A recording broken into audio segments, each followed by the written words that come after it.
Hi guys! Welcome to your fourth video. As promised, today we are going to learn all about voice. We're going to learn some different ways to change your voice, including playing with the volume, tempo, pitch, articulation, intention, breath, tone, vocal quality, and we might even get into accents and dialects. I know that sounds like a ton of stuff and probably is a little overwhelming, but don't worry, we're going to break it down and have so much fun, and you're going to be super knowledgeable about how to control your own voice by the time we're done. So let's get started with some warm-ups. Shoulders are down and relaxed. Feet are strong, so you have your feet about 2 fist widths apart so that if someone came and pushed you, you could be strong and not fall down. So you're in a nice strong stance, relaxed, hand on your stomach, and start to take some breaths in through your nose and out through your mouth. And feel that stomach expand on the inhale and go back on the exhale. And now reach up.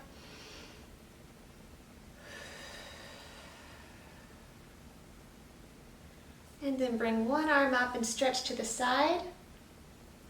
And rest that arm on your head, and then put your other hand on your rib cage here.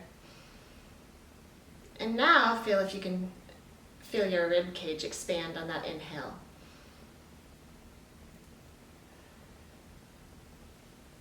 Back to center and the other side. Stretch up and over.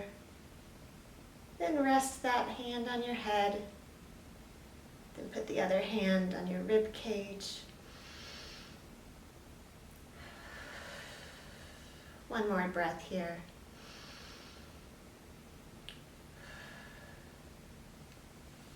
Great. So voice stuff especially requires us to have nice control over our breath. So the next thing I want to do is yawn. Do you know that when you yawn, it actually means that you need oxygen to your brain. So sometimes if we're bored or sleepy and yawn, it's because we want to get that air into our brain. And so if you may have just yawned looking at me, because as you probably know, they say that yawns are contagious. When you see someone else yawn, it makes you yawn. So if you did, then great. If not, try it again with me. Just fake it. And then see if it really happens.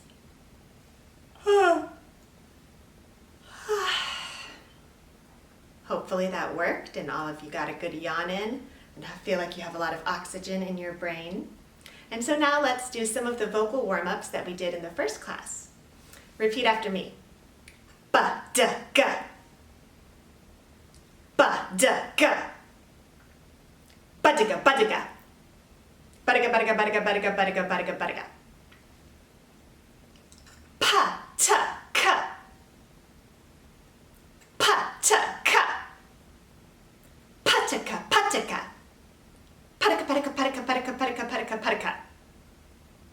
Good. Now let's do elongated vowels. You can do it with me.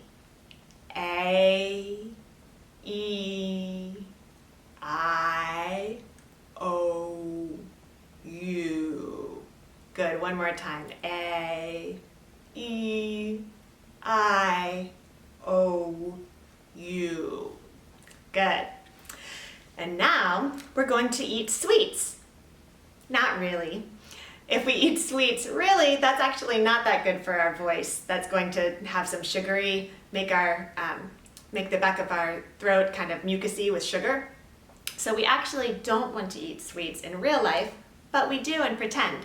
So grab an imaginary handful of a giant marshmallow that's right in front of you and stuff it in your mouth. I'm trying to do it.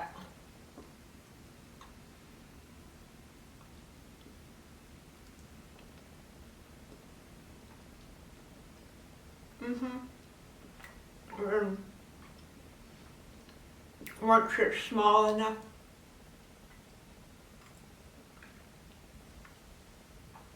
swallow it. Nice.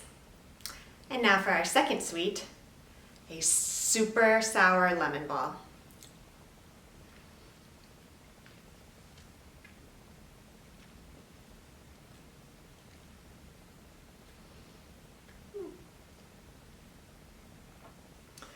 Good. And now let's finish off with some lion mouse. Lion, stretch your eyes, stretch your mouth, stretch your tongue, stretch your fingers, stretch your whole face out. Ah. Mouse, scrunch everything up. Lion, mouse. And now full body lion, take up as much space as humanly possible in the universe. Ha. And full body mouse, scrunch up as little as you can go. Shh, I'm at the library. Keep your volume down.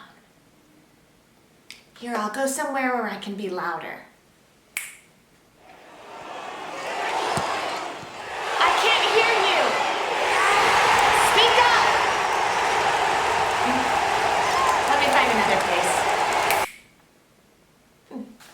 There, now I can speak at a normal volume. Volume is how loud or soft your voice is.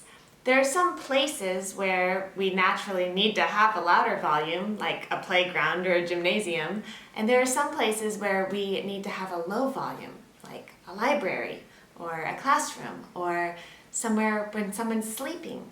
Some people have naturally louder voices than others. It's really important for a performer to know how to project.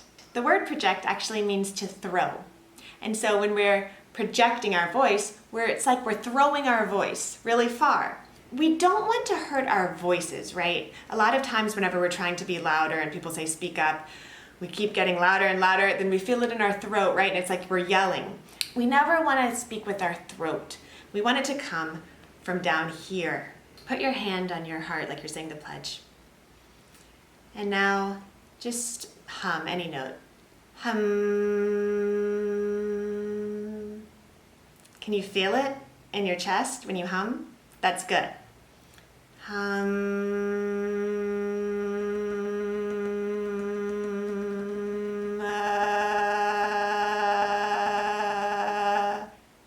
Good. Now take that note, do another one. Hum.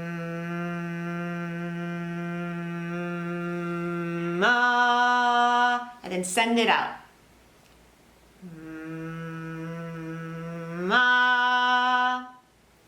So it's really carrying from here, not from here. We don't want to feel it in our throat. We want to feel like it's coming through our chest. Hi, my name is Kate.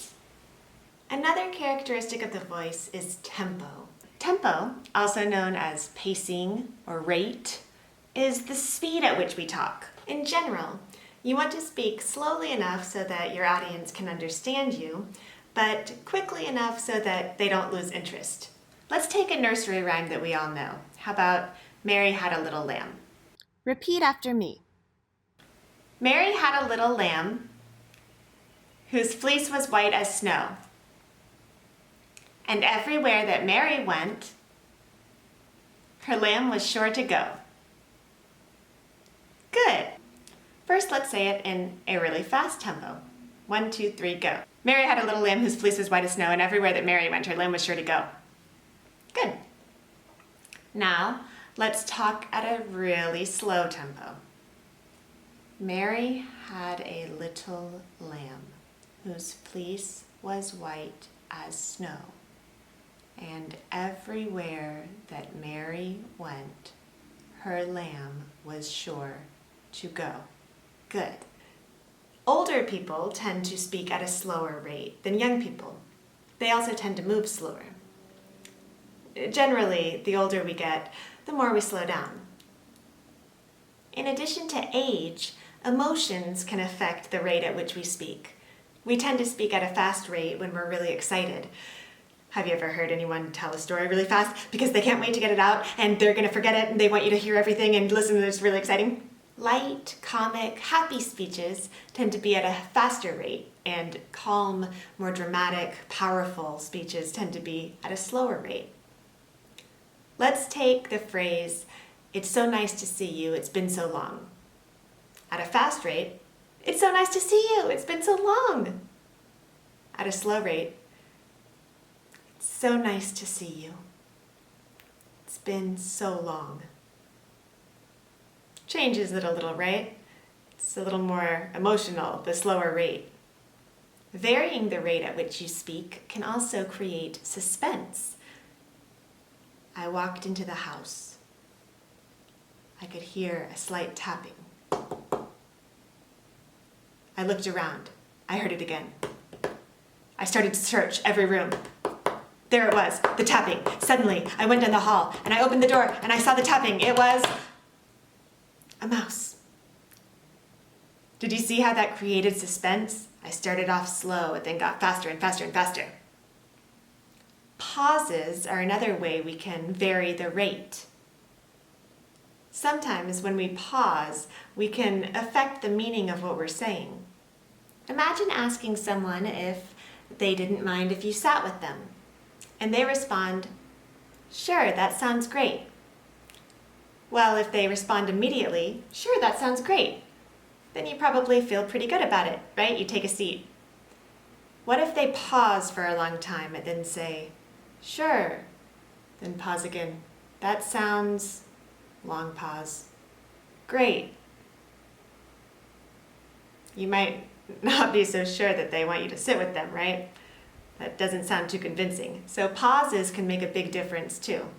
Now let's talk about pitch. So far we've discussed volume, quiet to loud, tempo or rate, slow to fast, and now pitch.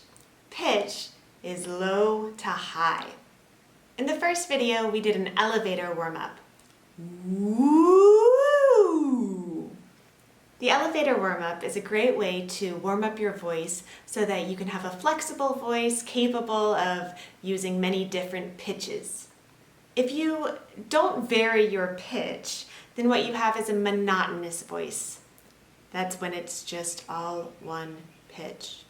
No change in pitch. And so you speak this way and every single word sounds the same. Sounds like a robot, right? We want the opposite of that, which is a lot of inflection. Inflection uses a lot of high and low pitches so that you have a very interesting and exciting voice so that people pay attention because you're stressing different words and coloring your words, which we'll get into in a second. Let's do a quick exercise to help us practice pitch so we have variety. Repeat after me. And remember, be a good mimic or imitator or ape. Begin high, a little higher still, now very low. Now very high, speak at a medium pitch, again very low. Can you make it lower? And back to medium again. What if we're looking at a newborn baby, or maybe a newborn kitten? Do you think that we would speak in a higher pitched voice or a lower pitched voice? Oh, hi kitty. Hi kitty, kitty, kitty. A high pitch expresses excitement, anxiety, fear, surprise, and low pitch usually suggests despair, sorrow, seriousness. Let's play Color Your Words. I'm going to say a word, and then I want you to repeat the word several times in a way that it conveys the meaning of the word. For instance, I'll say in a neutral voice, cold. Then I want you to really get into the word and repeat it. Cold. Cold. Cold. If it's a word that you're not familiar with, don't worry about what the actual meaning is. Just color it in your own way, however it makes you feel. Ready? Crackle. Bubble.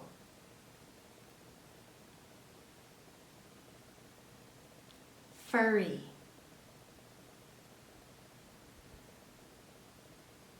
strong.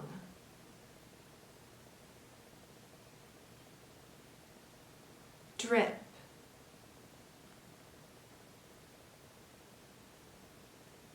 Plunge. Hot.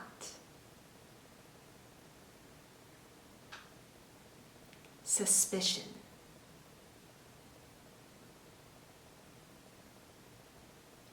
Windy. Giggly.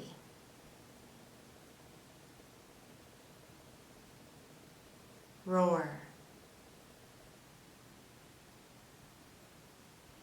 Buzz.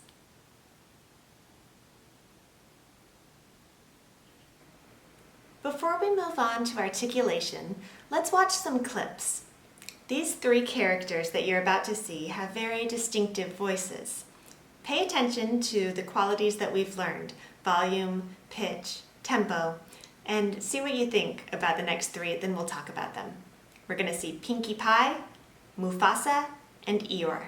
You see, I saw you when you first got here, remember? You were all hello, and I was all, oh, remember? You see, I never saw you before, and if I never saw you before, that meant you're new. Because I know every pony, and I mean every pony in Ponyville. And if you're new, it meant you hadn't met anyone yet. And if you haven't met anyone yet, you must not have any friends. And if you don't have any friends, then you must be lonely. And that made me so sad, and I had an idea. And that's why I went, I should do a great, big, ginormous, super duper spectacular welcome party and invite everyone in Ponyville. See? And now you have lots and lots of friends. Simba, I'm very disappointed in you. I know. You could have been killed. You deliberately disobeyed me. And what's worse, you put Nala in danger. I was just trying to be brave like you. I'm only brave when I have to be. Simba, being brave doesn't mean you go looking for trouble. But you're not scared of anything. I was today. You were? Yes. I thought I might lose you. Oh. I guess even kings get scared, huh? Mm-hmm. But you know what? What? I think those hyenas were even scarier. 'Cause nobody messes with your dad. Come here, you. Oh, no, no! Oh, Eeyore! It's only you. Sorry to disappoint you. Guess I'm too dull to be around. Can't blame you for moving away. I may have just the thing. Up, up, up you go. There you are. It's an awful nice tale, Kanga. Much nicer than the rest of me. Not much of a house. Just right for not much of a donkey. Don't want to ruin every... All right, so let's talk a little bit about what we just saw. The first one was Pinkie Pie. Now, based on Pinkie Pie's tempo, about how old do you think she was? Probably on the younger side, right? At the oldest, a teenager. She spoke really fast. That was probably the most distinguishing characteristic about her, vocally. She had a really fast rate of speaking. What about the pitch? Was she on the high or low scale? Yeah, she tended towards higher. And what about Mufasa's voice? A lot different from Pinkie Pie's, right? A much slower rate, which made us feel a lot more like it was dramatic and serious, like we talked about, and also like he was older. And what about the pitch? Much lower pitch. Mufasa has a very rich, resonant voice, and definitely on the lower side of the pitch scale. And both characters so far had a normal to high volume. And then we come to Eeyore. Oh, Eeyore. Eeyore also has a low pitch and also spoke with a slow tempo, like Mufasa, but it's definitely a different style voice than Mufasa's, right? Well, he kind of has a sing-songy thing going on. Well, yep, guess so. Don't wanna bother you. He kind of plays with pitch to give him that distinct Eeyore voice that we all know. I hope you know. Are you familiar with Eeyore's voice? I think so. All right, let's move on and we're gonna check out some other examples in a little bit. Articulation is speaking clearly. When we don't articulate well, we mumble or we trip over our words. The best way to practice articulation is with tongue twisters, or like the b-d-g and the p-t-k warm-up that we do. That helps us to really practice pronouncing all of our consonants and our vowels. It's really frustrating for people when you don't speak clearly. It's frustrating for you because you have to keep repeating yourself, and it's frustrating for other people because they can't understand what you're saying. Learning how to properly articulate will get you a long way in life. Intention is what's behind your words. It's why you're saying what you're saying. It's like motivation we talked about last week. I'm going to give you 3 different intentions of how to say your name. First, say your name as though you're correcting someone who called you the wrong name. Good. Now say your name as though you're afraid everyone is going to laugh at you.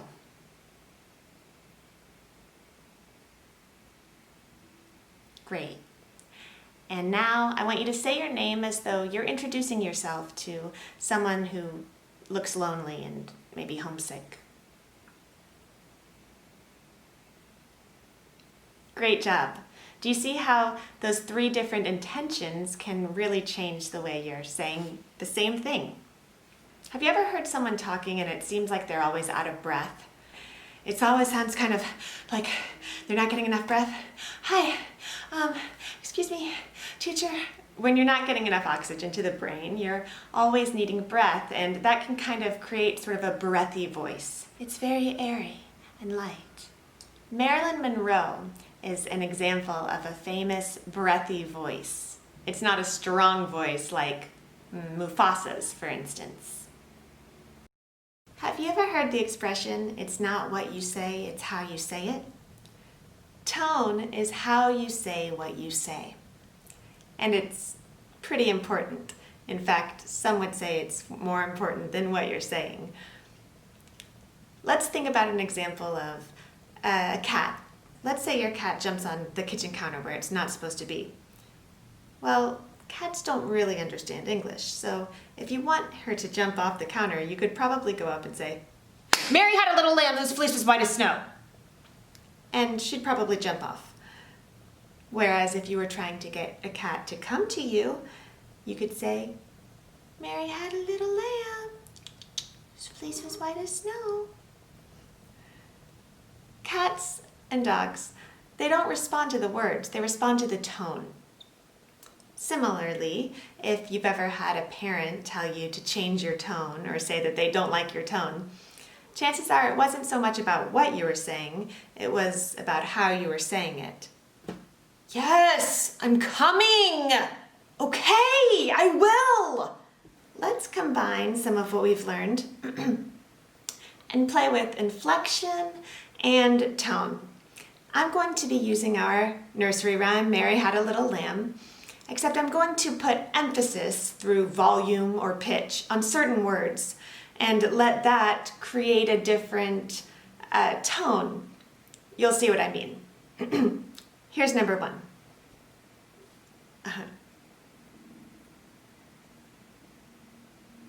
Mary had a little lamb whose fleece was white as snow. And everywhere that Mary went, her lamb was sure to go. Mary had a little lamb whose fleece was white as snow. And everywhere that Mary went, her lamb was sure to go. Mary had a little lamb whose fleece was white as snow. And everywhere that Mary went, her lamb was sure to go.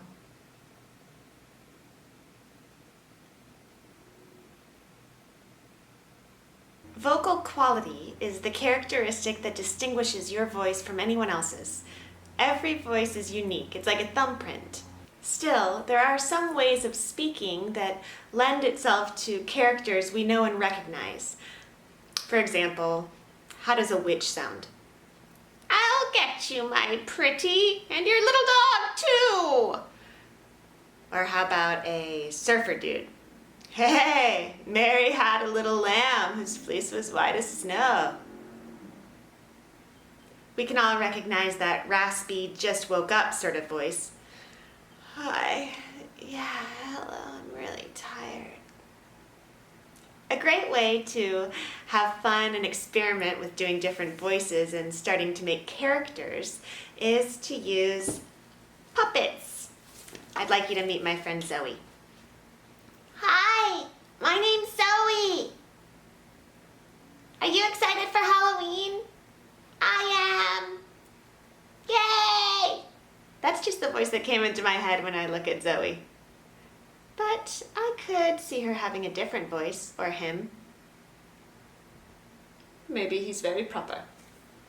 What are all these children doing here looking at me? I don't like children.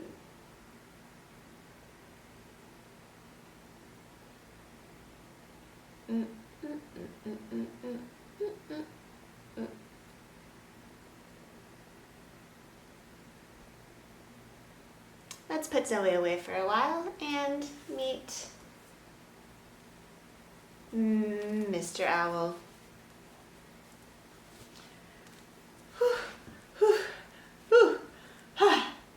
I've been flying all morning. I'm so worried. I don't know when I'm gonna get a chance to sleep. I never sleep, but I'd like to. Hey, who you calling wise guy? So happens I am very wise, as a matter of fact. One of the wisest birds there is. Hey, what? What are you looking at? Can you think of any types of voices that we haven't talked about yet? I'm sure there's a lot. If you hold your nose and you talk like this, it can give you that familiar sound like you have a cold. Hi, guys. And since we have a couple minutes left, let's talk about accents and dialects. When we talk about accents and dialects, we're talking about the way that a group of people tend to sound, the way they pronounce certain words, which is different from how we pronounce them. You've probably all heard a British accent. Here, let's have Zoe give us her British accent as we go over some tongue twisters. Zoe, take it away. Whether the weather is cold, whether the weather is hot, we'll be together whatever the weather, whether we like it or not. That was a very proper British accent that Zoe just showed us. Zoe, do you want to show them a southern accent? Whether the weather is hot, whether the weather is cold. Oh, by darn it, I said the wrong thing. That's okay, Zoe. Do you want to start over? Yeah. Whether the weather is cold, whether the weather is hot, we'll be together whatever the weather, whether we like it or not. Great. Oh, Zoe has one more accent she'd like to show you. Whether the weather is hot, whether the weather is cold. Oh, darn it, I've done it again. Let me start over. Whether the weather is cold, whether the weather is hot, we'll be together, whatever the weather, whether we like it or not. Nice job, Zoe. What accent was that? That was an Irish accent. Not bad. If you're someone that loves to do accents, the best way to practice is through repetition and imitation. So just keep listening to whatever accent it is that you like over and over and copying them as best you can. You'll get better in no time. I'll see you next week. We have a lot of fun games we're going to play that incorporate everything we've learned so far and more. Have a great week.